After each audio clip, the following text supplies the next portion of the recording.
अगर आप देख रहे हैं जवाब तो देना पड़ेगा और आपके साथ में विजेंद्र सोलंकी। जैसे जैसे चुनाव नजदीक आते हैं राजस्थान में दो शब्द सुनाई देते हैं, एक परिवर्तन और दूसरा पॉलिटिक्स। राजस्थान की सरकार को हर साल हर 5 साल में जनता बदल देती है, लेकिन इस बार मुख्यमंत्री अशोक गहलोत कह रहे हैं कि नहीं, रिवाज बदलेगा, राज नहीं बदलेगा। और दूसरी तरफ वो पॉलिटिक्स जो कई मायने में कई आयाम को गढ़ती है। बीजेपी के अंदर कल से यात्राओं का दौर शुरू होगा।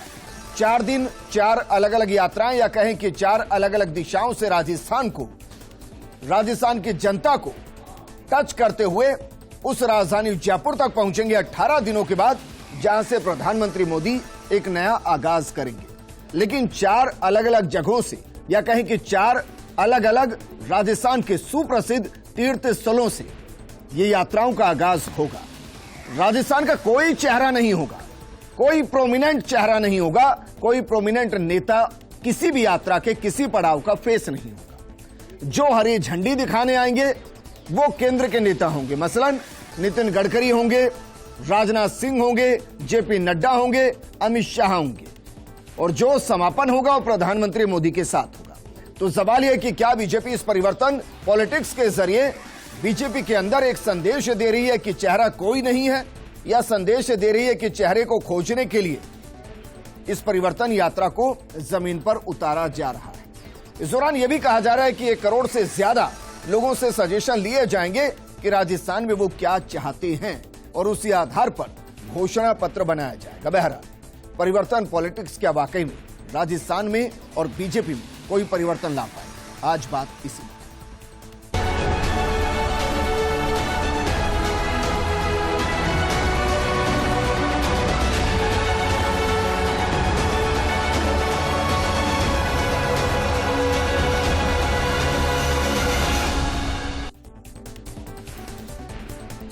अमूमन होता है कि जब कोई चेहरा नहीं होता तो जिस चेहरे के साथ बड़ा पद जुड़ा होता है वो बाय डिफॉल्ट चेहरा होता है। क्या वाकई में परिवर्तन पॉलिटिक्स और परिवर्तन यात्रा के दौरान ये सब दिखाई देगा? और क्या चेहरों के बीच के अंतर्द्वंद को बीजेपी खुले मंच पर लाना नहीं चाहती, इसलिए कहा कि चलिए हर रथ पर हर नेता सवार होगा। कहीं ऐसा ना हो कि बाद में यह तय कर लिया जाए कि उन्होंने वहां से नेतृत्व किया तो अपार समर्थन था, और वहां से उन्होंने नेतृत्व किया तो समर्थन नहीं था। उसके अंदर से ही बीजेपी के अंदर एक नया सवाल खड़ा हो जाए। इस मुद्दे पर बात करने के लिए हमारे साथ मौजूद हैं कांग्रेस नेता नितिन सारस्वत जी, बीजेपी नेता सुरेश गर्ग जी, राजनीतिक विश्लेषक देवेंद्र शास्त्री जी, और हमारे सहयोगी ऐश्वर्य प्रधान जी। सुरेश गर्ग जी, जरा बताइए, किसी भी प्रदेश में जहां बीजेपी की सरकार रही हो या सरकार लाने की बात कर रही हो, वहां इस तरीके के बिना चेहरे की रथ यात्राएं निकाली गई है? निश्चित रूप से निकाली गई है। अभी परिवर्तन संकल्प यात्रा हमारी कल से चालू हो रही है, और जेपी नड्डा जी जो हमारे राष्ट्रीय अध्यक्ष है उसकी वो शुरुआत कर रहे हैं। और हमने 4 अलग अलग धार्मिक स्थानों से इस यात्रा को शुरुआत की है। कल त्रिनेत्र गणेश जी रणथंभौर से शुरुआत है, परसों वेणेश्वर धाम से डूंगरपुर से शुरुआत है, इसके बाद में रामदेवरा जी के यहाँ से शुरुआत है, और फिर गोगा मेडी बीकानेर से वहां से शुरुआत है। तो अलग अलग 4 दिशाओं से हमारी यात्रा, और यात्रा शब्द ही एक पवित्र शब्द है जी, तो कि जनता के बीच में जा रहे हैं। यात्रा का नेतृत्व कौन कर रहा है सर? क्योंकि जो आ रहे हैं वो तो हरी झंडी दिखाकर चले जाएंगे दिल्ली वापस। ऐसा नहीं है, यात्रा में जो आ रहे हैं वो भी साथ में रहेंगे, और हमारे जो प्रदेश स्तर के नेता हैं वो भी साथ में रहेंगे, इसलिए कंफ्यूजन करने की कोई जरूरत नहीं है। जो हमारे कर दी सर, आप ये कह रहे हैं कि भाई जेपी नड्डा साहब, राजनाथ सिंह, अमित शाह, नितिन गडकरी 4 वो यहाँ 18 दिन रहने वाले हैं, आप ये कह रहे हैं? सोलंकी जी, 4 दिशाओं से अलग अलग जगह से यात्रा निकल रही है, और अलग अलग यात्रा की शुरुआत अलग अलग नेता हमारे कर रहे हैं। कौन कर रहा है, मैं तो ये पूछ रहा हूं। नेतृत्व तो भारतीय जनता पार्टी कर रही है, कमल का फूल है, भारतीय जनता पार्टी उसका नेतृत्व कर रही है। तो मैं ये कहना चाह रहा हूं कि आज हम 4 दिशाओं से हमारी यात्रा निकल रही है, और यात्रा संकल्प यात्रा का हमारा उद्देश्य जो पिछले 4.5 पौने 5 साल के अंदर राजस्थान के अंदर जो भ्रष्टाचार अत्याचार चरम सीमा पे फैला हुआ है उसको जनता के बीच में जाना, और जनता की समस्याओं को सुनना। आज हम 1 करोड़ समस्याओं को सुन के उसके बदले में हम एनालिसिस करेंगे कि किस तरह से हम जनता को हम हमारी जो बातें वो रखेंगे। मैंने बहुत बेसिक सवाल किया सर कि जब एक यात्रा निकलेगी और हरी झंडी दिखाकर नेता चले जाएंगे तो कोई तो होगा ना निश्चित रूप से जिसको कहा जाएगा कि भाई इस राह पर ये नेता हैं आपको जो इस यात्रा का नेतृत्व कर रहे हैं। जी आपको समय समय पे बता दिया जाएगा कल से यात्रा शुरू है। जेपी नड्डा जी आ रहे हैं तो हमारे प्रदेश के जितने भी नेता वो है, आने वाले दिनों के लिए टाइम टू टाइम आपको बता दिया जाएगा कि कौन हमारा ऐश्वर्या प्रधान हमारे साथ है। ऐश्वर्या, जरा बताइए क्या इस सवाल का जवाब मिल पाएगा कि भाई किस यात्रा में कौन है, कौन लीड कर रहा है? ये सवाल तो बीजेपी के कार्यकर्ता भी पूछ रहे होंगे। सवाल यही नहीं है, सवाल बहुत सारे हैं, अनेक सवाल है। सवाल पहला यह है कि भारतीय जनता पार्टी की कल से परिवर्तन यात्रा शुरू हो रही है। जेपी नड्डा आ रहे हैं, सबको पता है। जेपी नड्डा के साथ स्वाभाविक रूप से वसुंधरा राजे भी होंगी। सीपी जोशी चूंकि अध्यक्ष हैं, वो लीड कर रहे हैं पूरी पार्टी को। सीपी जोशी होंगे, गजेंद्र सिंह शेखावत होंगे, नेता प्रतिपक्ष राजेंद्र राठौड़ होंगे, उपनेता प्रतिपक्ष सतीश पूनिया होंगे और तमाम नेता होंगे। कैलाश चौधरी है और खास तौर पर अर्जुन मेघवाल, किरोड़ी लाल मीणा, ये सब लीडर्स भी होंगे। सामान्य बात है जब जेपी नड्डा होंगे तो तमाम कोर टीम के लोग या दिग्गज नेताओं की मौजूदगी रहेगी। लेकिन परिवर्तन यात्रा के दौरान लोगों को इंतजार है कि जो दूसरी सभाएं होंगी, कौन सी सभा में कौन सा लीडर जाने वाला है। पहला सवाल, अभी तक यह स्पष्ट नहीं हुआ है कि कौन सी सभा में कौन सा लीडर जाएगा। दूसरा सवाल, क्या परिवर्तन यात्रा के दौरान ही लिस्ट आ जाएगी या परिवर्तन यात्रा से पहले एक जो पहली लिस्ट आने वाली थी उसे इसलिए रोक दिया गया है क्योंकि यदि पहले ही घोषणा कर दी तो तकलीफ होगी परिवर्तन यात्रा को, परिवर्तन यात्रा के बाद आएगी। तीसरा महत्वपूर्ण सवाल है कि राजस्थान के लोगों को भारतीय जनता पार्टी ने, इसी बीजेपी ने उनके जहन में एक बात बिठाई थी कि यात्रा जो होती है वो एक होती है। हालांकि वो दौर भी याद आता है जब लाल कृष्ण आडवाणी की यात्रा थी जिसने पूरे देश में प्रसिद्धि पाई थी और उस यात्रा के बाद ऐसी अनेक यात्राएं निकली। भारतीय जनता पार्टी उन यात्राओं पर फोकस करती थी, लेकिन राजस्थान में यात्रा का मतलब वसुंधरा राजे होता था। तो यात्रा का मतलब वसुंधरा राजे होता था। इस बार यात्रा में वसुंधरा राजे है, यात्रा का मतलब वसुंधरा राजे नहीं है। तो भारतीय जनता पार्टी एक साथ सभी नेताओं को एक साथ जुटाकर यात्रा करने वाली है, सभी को जिम्मेदारी देने वाली है, सभा की जिम्मेदारी देने वाली है। लेकिन मैं यहां पर इनसे पूछना चाहूंगा बीजेपी नेताजी से कि जिस लीडर को जहां जिस क्षेत्र में भेजा जाएगा, यदि वहां पर जीत होती है तो क्रेडिट क्या उस लीडर को जाएगा या नहीं जाएगा, और हार होती है तो जिम्मेदारी कौन लेगा, इस चीज का भी जवाब दे दीजिए। नहीं, लेकिन ऐश्वर्या सवाल तो यह भी है ना भाई कि 4 रथ तो चलेंगे, 4 दिन बाद तो चलेंगे चारों दिशा से, तो उन चारों रथों पर ऐसा तो है नहीं कि सारे नेता एक साथ होंगे या बदल बदल कर होंगे। कोई तो रणनीति बनाई गई होगी ना कि भाई एक दिन वसुंधरा राजे इस रथ पर है, अगले दिन उस रथ पर है, फिर उस रथ पर है, उस रथ पे है। मैं इसका जवाब दे देता हूं, बहुत संक्षेप में बताता हूं, दूसरे लोगों को भी बोलना है। इसका जवाब यह है कि एक दिन रथ जो है शुरू होगा उसको हरी झंडी जेपी नड्डा दिखा देंगे, दूसरे दिन जो रथ होगा उसे अमित शाह दिखा देंगे, तीसरे दिन होगा राजनाथ सिंह दिखा देंगे और चौथे दिन नितिन गडकरी हरी झंडी दिखा देंगे। जब ऐसे में राष्ट्रीय दिग्गज साथ होंगे, क्योंकि 3-3, 4-4 राष्ट्रीय अध्यक्ष और पूर्व राष्ट्रीय अध्यक्ष, दिग्गज नेता, केंद्र में मंत्री जब वो होंगे तो उनके साथ ये तमाम दिग्गज तो मौजूद होंगे। लेकिन दिग्गजों के फॉलोअर्स किस इंतजार में रहेंगे? क्या दिग्गजों के फॉलोअर्स जो है वो दिग्गजों का इंतजार करेंगे? क्या वो मीटिंग्स लेंगे मौके पर जाकर नियमित तौर पर कि यहां पर इस बैठक में इस सभा में इतनी भीड़ जुटानी है, इस स्वागत सभा में इतनी भीड़ जुटानी है? यह देखने वाली बात होगी। क्या पुराने लोग जो थे भारतीय जनता पार्टी की यात्राओं में, जिन्हें किसी लीडर से इत्तेफाक नहीं होता था, पार्टी जब किसी लीडर को सामने रख देती थी तो उसके साथ स्वाभाविक रूप से लग जाते थे, लेकिन ना जाने क्यों अनायास उन लोगों का लीडर के साथ नाम जोड़कर उनकी जो दूरियां करी गई थी, क्या वो वापस पास आएंगे और पास आकर वो कोई दायित्व निभाएंगे? ये भी बड़ी बात होगी। देवेंद्र शास्त्री जी, भाई रथ तो चल रहे हैं, परिवर्तन की बात की जा रही है, जनता के बीच में जाया जा रहा है, लेकिन मेरा एक बहुत मूल और बेसिक सवाल है कि अगर नेता बदलते रहेंगे तो विश्लेषण सही नहीं होगा, और नेता नहीं बदलेंगे रथ पर तो फिर विश्लेषण इस आधार पर होगा कि यहां ऐसा हुआ, वहां ऐसा हुआ। तो क्या इस परिवर्तन यात्रा के जरिए बीजेपी अपने अंदर ही एक परिवर्तन खोज रही है? पहला सवाल। और इससे जुड़ा दूसरा सवाल, क्या इस परिवर्तन यात्रा के जरिए बीजेपी अपने ही नेताओं में अंतर्द्वंद पैदा कर रही है? येंद्र, आपने सही कहा कि बीजेपी अपने अंदर ही किसी तरह के परिवर्तन को खोज रही है। इस बात को मैं समझता हूं कि बहुत तरीके से हमको समझने की आवश्यकता है। आप देखेंगे कि आपने ये विषय भी बहुत सामयिक रखा, परिवर्तन पॉलिटिक्स, परिवर्तन राजनीति का परिवर्तन। जी। तो राजस्थान इस मुहाने पर है कि अब जो है डिलीवर करने की पॉलिटिक्स जो है ना वो अब काम करेगी। अब केवल जुमलेबाजी और यात्राएं या धर्म के नाम पर वोटों के बटोरने का सिलसिला नहीं चलने वाला है। मैं इस मौके पर नरेंद्र मोदी जी की टीम का मैं बहुत ही साहसिक कदम मानता हूं कि राजस्थान में उन्होंने एक तरह से लीडरशिप का चेहरा जो है 25 साल से, लगभग 25 साल से वसुंधरा जी राजस्थान में बीजेपी का चेहरा थी। 2 बार मुख्यमंत्री रही हैं और आज भी उनके नाम से ये माना जाता है कि भाई बीजेपी को अगर चुनाव जीतना है तो उनको आगे करना पड़ेगा। लेकिन मोदी जी ने वो जो आप कह रहे थे नारे लगे थे सर कि अंदर ही से परिवर्तन का आगाज जो है बीजेपी के अंदर चल रहा है। आप देखेंगे कि ये जो चारों यात्राएं हैं इनके इंचार्ज तय होने थे और वो लोकल होने थे और वो करने भी पड़ेंगे, क्योंकि यात्रा 18 दिन चलनी है और 18 दिन अमित शाह और राजनाथ सिंह सब यहां रुकने वाले नहीं हैं। उनके अभाव में सारे अरेंजमेंट और उनकी जो जिम्मेदारी लेने वाला लोकल नेता होगा और वो 1-2 दिन में आपके सामने होगा। लेकिन कहा यह जा रहा है कि उसमें वसुंधरा राजे जी और वसुंधरा राजे के समर्थन वाले जो भी लोग हैं उनको किसी तरह का कोई जिम्मेदारी नहीं दी जा रही है। तो ये कुछ ऐड करना चाह रहे थे ये बहुत बड़ी बता दूं कि इन्होंने भारतीय जनता पार्टी ने संयोजक भी बनाए हैं, सह संयोजक भी बनाए हैं और लीड करने के लिए चुनाव प्रबंधन कमेटी जो है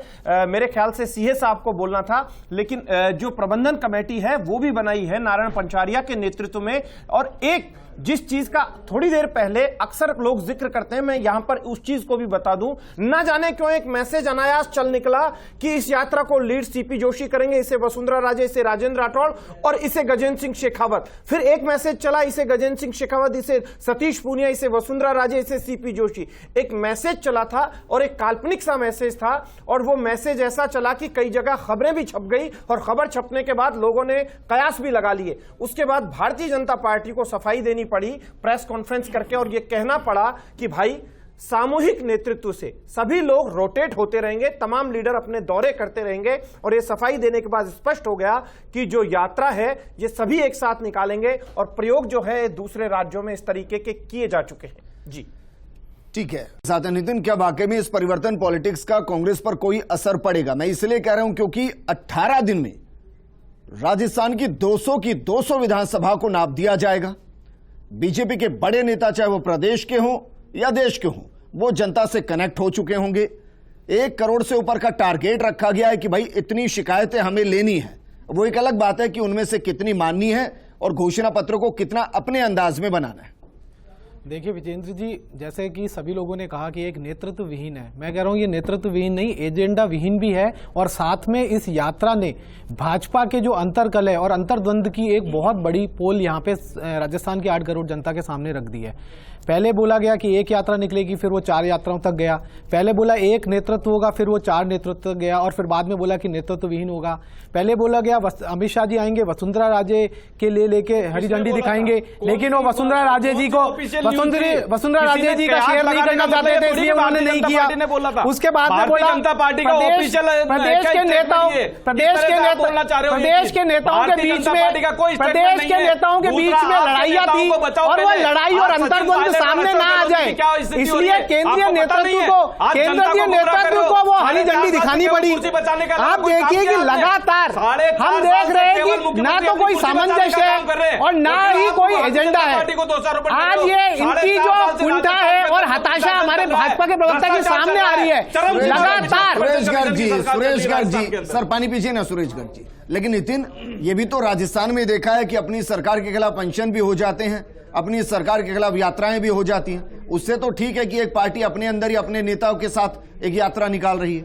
देखिए, लीडरशिप के अंदर अगर कोई व्यक्ति अपनी किसी मांग को रखना चाहता है और ये लोकतांत्रिक तरीके से अगर अलाउ है तो वो रखा जा रहा है। लेकिन जिस तरीके से किरोड़ी जी, वसुंधरा जी सभाओं में शामिल नहीं होती हैं, केंद्रीय नेतृत्व को केवल इसलिए लाना पड़ता है कि ताकि यहाँ पे फूट ना हो जाए, इसलिए वो हरी झंडियां दिखाते हैं। आप देखते हैं कि यहाँ पे इन्हीं के नेता जब चुनाव के मुहाने पे तो वो कहते हैं कि हम लेट हो गए, इसलिए 4 यात्रा एक साथ शुरू करनी पड़ रही है। 4 यात्रा एक साथ इसलिए शुरू करनी बोलनी पड़ रही है कि लेट हो गए।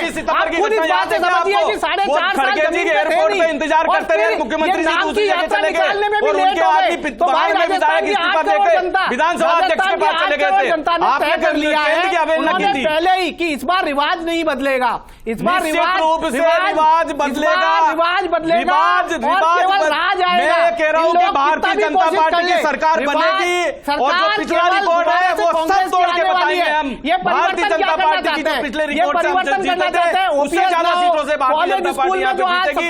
जिस तरह से आपने कुशासन भ्रष्टाचार राजस्थान के अंदर फैला रखा, 85% कमीशन की सरकार चल रही है। आपने आज ही देखा होगा जल जीवन मिशन के अंदर किस तरह का घोटाला हुआ। बचाने के लिए दलालों को ऊपर डालने वाले अगर भ्रष्टाचार की बात कर रहे हैं, ये तो बहुत बड़ी उपलब्धि है सरकार की। जल जीवन मिशन में 20,000 करोड़ का घोटाला भ्रष्टाचारियों को बचाने के लिए छापा डाल रही है बिल्कुल इस बार ये पाइप डले नहीं और आपने पैसा उठा लिया। सुरेश गर्ग जी, थोड़ा आंकड़ा थोड़ा कम कर लीजिए क्योंकि 16,000 करोड़ तो कुल ही राजस्थान के खाते में आए। अगर 20,000 करोड़ का घाटा हो, 16,000 करोड़ तो केंद्र ने भेजे, राजस्थान का पैसा कहां गया? 16,000 तो केंद्र ने भेजे हैं। तो मुझे बताइए कि आज जो पाइप भी निडल है, पैसा उठा लिया, पाइप पंजाब से चोरी करके पैसा डाल दिया, इस तरह का भ्रष्टाचार जल जीवन मिशन के अंदर किया है। आप देखिए आज ईडी ने छापा जगह जगह छापा डाला। पहली यात्रा निकल रही है, इससे पहले जन आक्रोश यात्राएं निकल चुकी हैं राजस्थान में। देखिए हालांकि उसको लेकर तंज कसा गया और उसमें भी एक डाटा इकट्ठा किया गया था, तो अब फिर से डाटा इकट्ठा किया जा रहा है। विजेंद्र, यहां पर एक चीज और देखनी पड़ेगी कि जन आक्रोश यात्राएं थी, उनका मिजाज अलग था। जन आक्रोश यात्राएं, लेकिन उसका छोटा रूप कही जा सकती है, क्योंकि जन आक्रोश यात्राओं में जब लोग एकत्र होते थे तो वो भी इसी उद्देश्य के साथ एकत्र होते थे कि उन्हें टिकट लेना है या उन्हें पार्टी में अपनी जगह बनानी है या संगठन में जगह बनानी है। और इस बार भी उद्देश्य यही है कि उन्हें टिकट लेना है।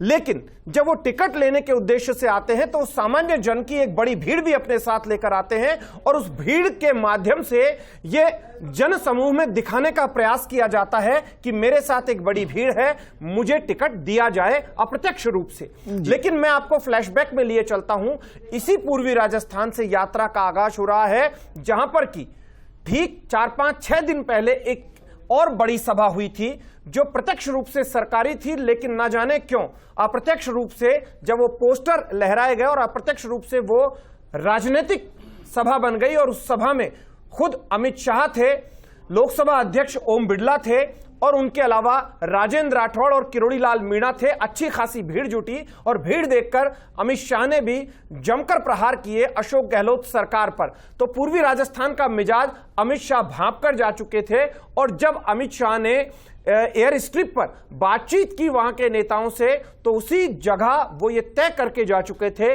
कि जो परिवर्तन यात्रा की यहां से शुरुआत होगी तो यहां पर किसकी भूमिका क्या होगी, और जो भूमिका है उसे केंद्रीय नेतृत्व बड़े गौर से भी देख रहा है। और यहां पर एक और महत्वपूर्ण तस्वीर है विजेंद्र, जिसे आप सुबह से देख रहे हैं, वो जो तस्वीर, क्योंकि ठीक एक दिन पहले सूचना आती है कि वसुंधरा राजे चारभुजानाथ जाएगी, क्योंकि चारभुजानाथ वही धरती है जहां से वो अपनी सभी यात्राओं की शुरुआत करती आई है। और चारभुजानाथ के बाद नाथद्वारा और नाथद्वारा के बाद त्रिपुर सुंदरी, तीनों जगहों पर वो गई हैं और खुश मिजाजी से मीडिया से भी बातचीत की है कि मैं शुरुआत हमेशा चारभुजानाथ से करती हूं। तो शुरुआत जब वो कर रही हैं तो आला कमान के स्तर पर कोई बात भी हुई है जिस बात को नकारा नहीं जा सकता। लेकिन इन सबके अंदर खाने मैसेज दिया गया है आज। लेकिन इन सबके बीच में एक लाइन की बात यह है कि फिलहाल हर एक आदमी के मन मस्तिष्क में एक ही सवाल है कि यात्राओं में किसे कहां पर भेजा जाएगा। क्या कोई एक व्यक्ति एक यात्रा की कमान संभालेगा और रोटेट होते रहने में नुकसान होगा या फायदा? आक्रोश यात्रा जो निकली थी उससे बेहतर होगी या वैसी ही होगी? देवेंद्र शास्त्री जी, वक्त की कमी है, ये बताइए कि भाई ये भी असर होगा, क्योंकि इसमें बीजेपी माने या ना माने, ये सच है कि एक गुट अलग है दूसरा गुट अलग है, तो जिस गुट का नेता जहां नेतृत्व कर रहा होगा वहां उस गुट के नेता पहुंच रहे होंगे क्योंकि उनको अपनी टिकट के लिए दावेदारी ठोकनी है। तो इससे आपको लगता नहीं कि पूरी यात्रा रिफ्लेक्ट होगी? बिल्कुल। देखो विजेंद्र, एक बात आप समझ लीजिए कि ये यात्राएं जो है भारतीय जनता पार्टी के अंदरूनी गुटबाजी को भी रिफ्लेक्ट करेंगी और जो टिकट की दावेदारी जो लोकल लेवल पे जो लीडर्स हैं उनको भी दर्शाएंगी। लेकिन मैं एक बात कहना चाह रहा हूं कि यहाँ पर भारतीय जनता पार्टी अभी ये नहीं स्पष्ट कर पाई है कि वो परिवर्तन करने वाली है तो क्या देने वाली है राजस्थान की जनता, किस लिए परिवर्तन मांगे, क्या केवल भारतीय जनता पार्टी को सरकार दे? एक और सवाल, मुझे प्रोग्राम को क्लोज करना है। इस सर, ये मामले बताइए, में हाँ या ना में बताइए कि आज जो पूर्व मुख्यमंत्री वसुंधरा राजे ने धार्मिक यात्रा या कहें कि दर्शन जो उन्होंने किए हैं, क्या उन्होंने कुछ संदेश उसके जरिए राजस्थान में अपने कार्यकर्ताओं को दिया है? बिल्कुल, अगर वो अलग से जा करके अपनी यात्रा अलग से शुरू कर रही हैं तो वो राष्ट्रीय नेतृत्व को भी एक मैसेज दे रही हैं और अपने फॉलोअर्स को भी मैसेज दे रही हैं कि मैं हूं नेता और मैं इसलिए मेरे साथ जो है यात्रा की शुरुआत होगी। करना है। नितिन, एक लाइन में बताइए, कांग्रेस का कोई प्लान बी है इसके अगेंस्ट? देखिए, प्लान बी की जरूरत ही नहीं। जन आक्रोश रैली का हमने देखा क्या शुरू हुआ था, ऐसे ही परिवर्तन यात्रा में किस तरीके की गुटबाजी सामने आ रही है आपको हमको सबको पता है। और जिस तरीके से क्षेत्रीय नेताओं को दरकिनार हिमाचल में किया, कर्नाटक में किया, क्या भाजपा का अश्रू हुआ वो हम सबके सामने है। वही जेपी नड्डा जी वहां पे दिखा रहे हैं जो अपने प्रदेश नहीं जिता सके थे। यहाँ क्या अश्रू होगा वो सबके सामने। शुक्रिया देवेंद्र जी, आपका भी शुक्रिया और सुरेश जी आपका भी शुक्रिया।